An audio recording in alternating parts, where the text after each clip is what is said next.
It takes courage to talk about today's book, and it takes even more courage to listen to today's book. First of all, the first chapter is called Awakening Consciousness.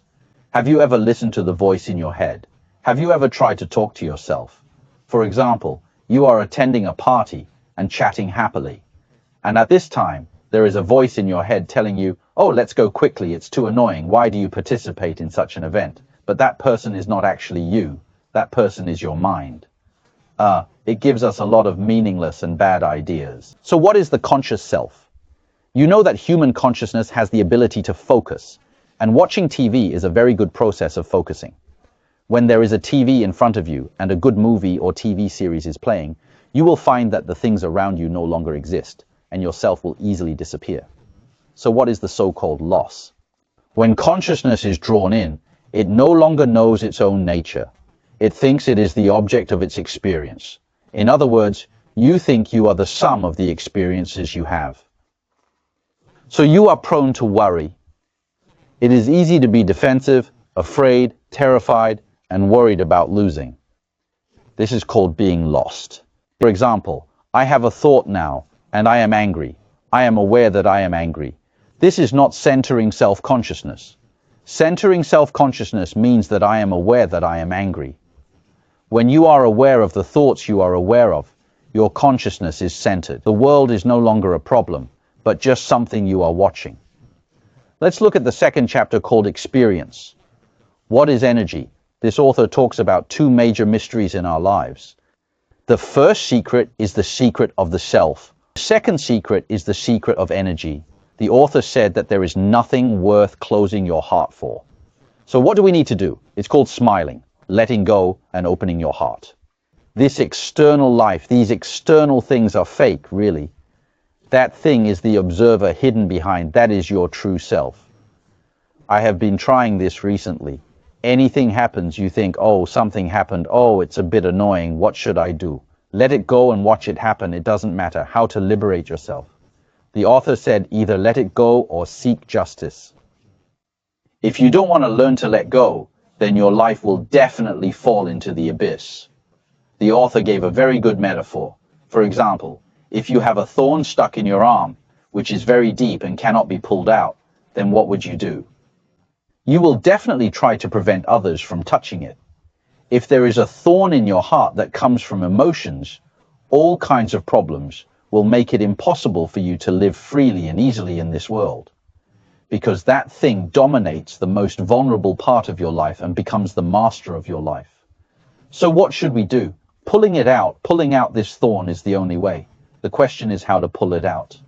The real release is to discover yourself. And you will find that your so-called self is not the child in childhood, and your so-called self is not the so-called personality. Yourself is an observer. The real way to remove the thorn is to discover yourself. No longer entangled. I no longer entangled with my past pain. I made up my mind to let go. What we have to do next is to steal freedom. Where do we steal freedom from? Your mind always wants to tie you up and keep you from letting go. We have to steal freedom from it. How do we express our determination to stop suffering? As long as you are determined not to suffer anymore, the problem is solved. Then you can make a choice today.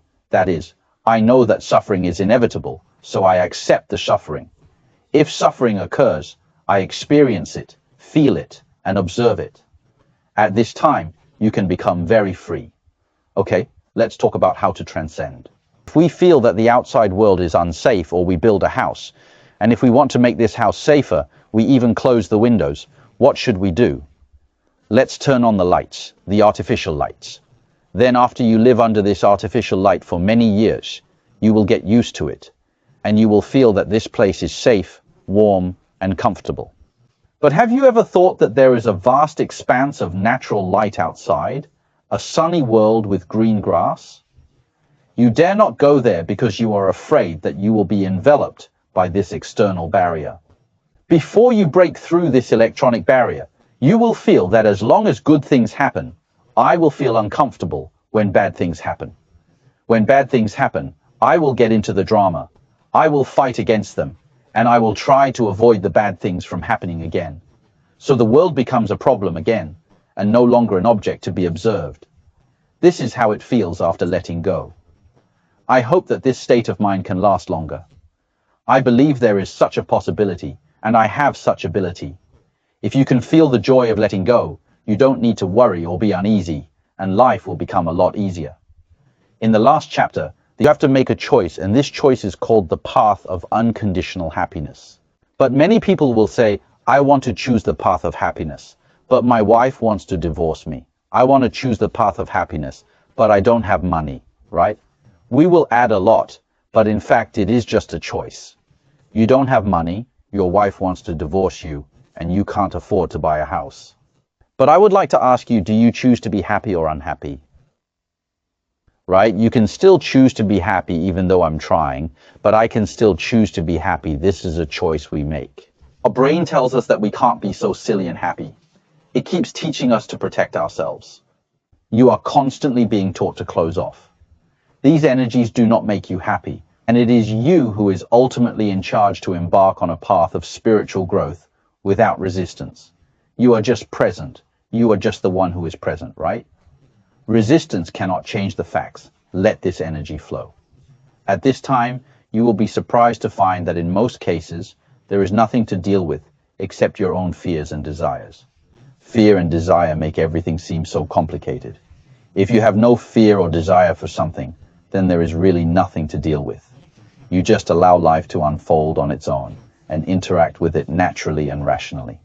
If you are capable of comprehending the information contained within this book, it has the potential to greatly influence and affect your self-perception.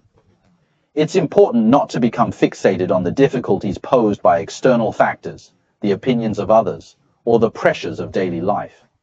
Remember, these things are merely outside forces that you are able to observe and experience, but ultimately have no power over your internal sense of self-worth.